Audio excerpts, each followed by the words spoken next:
Okay, so I have been asked to give a little bit about,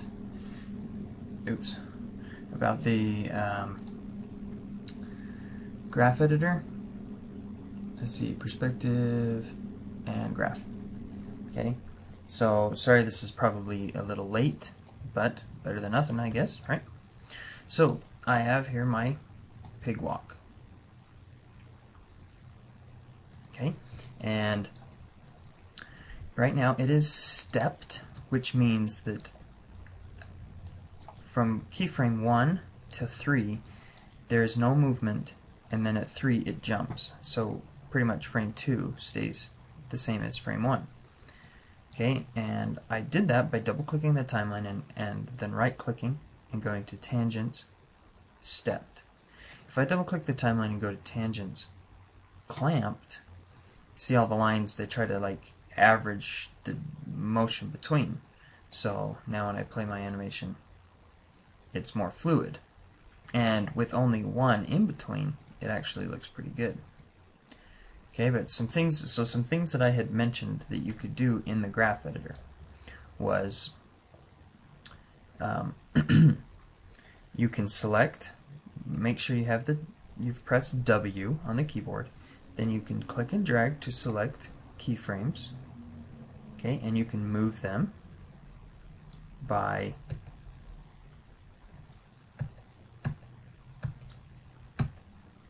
let's see.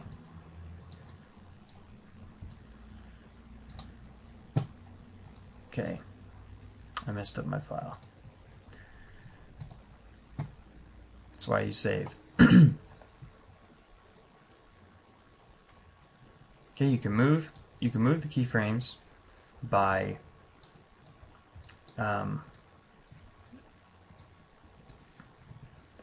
middle clicking. So I select all of them, and then I hold down Shift and middle click to the right. Okay, and make sure that you press W. So now I hold Shift and middle click and drag, and I can adjust where it is on the timeline. But I don't want to adjust the whole thing. Let's say I want to make the distance between these two frames longer, so I selected all but the first frame, drag that out once, all but those two frames, drag it out. Okay, so I can space out the animation. I'm just adding one more in between frames, right? So now my animation will play to frame 25, which is also revealed here. Okay, so if I put in 24, then that will play the loop. Okay, and he's got a little limp to him. Okay, I'm going to change this from stepped to clamped. See how that looks. Okay, it's okay, right? He's got a little limp, and that's just my poses. So that's my bad for the on the poses.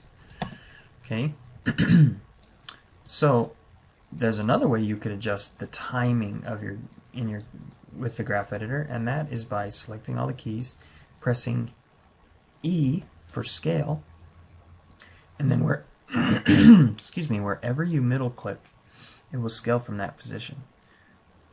So I'm scaling it from the beginning because I have middle clicked at the beginning. If I middle click over here, it will scale out from that position. Okay, that could be really nice. Or you can just grab some of the keys and scale them. Okay, another thing you can do in the graph editor is, let's say I'm animating.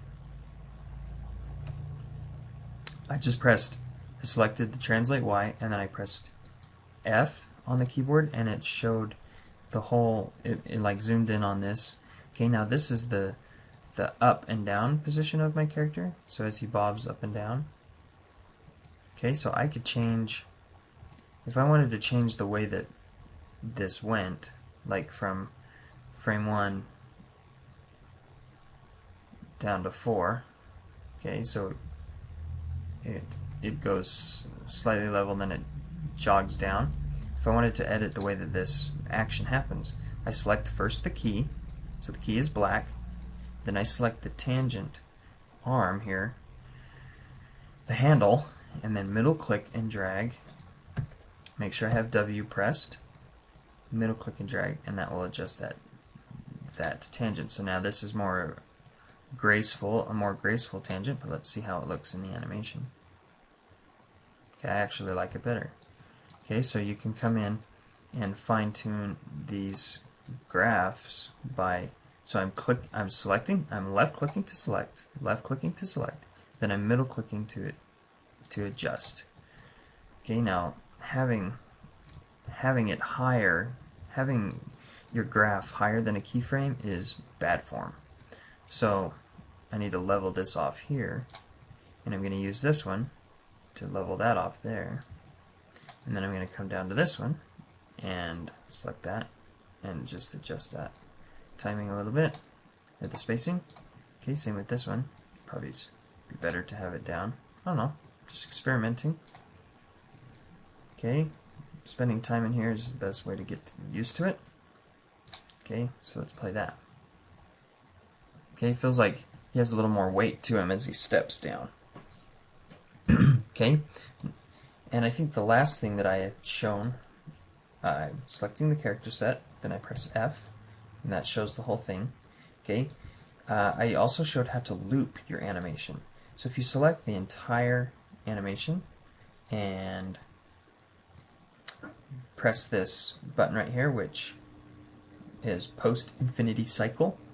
Okay, if I press that, now from now on, if I put in 100 frames and I play this back, it will continue to play forward. Okay, and it just takes all of this information and it duplicates it down the road. And you can't edit this information here. You can only edit it there.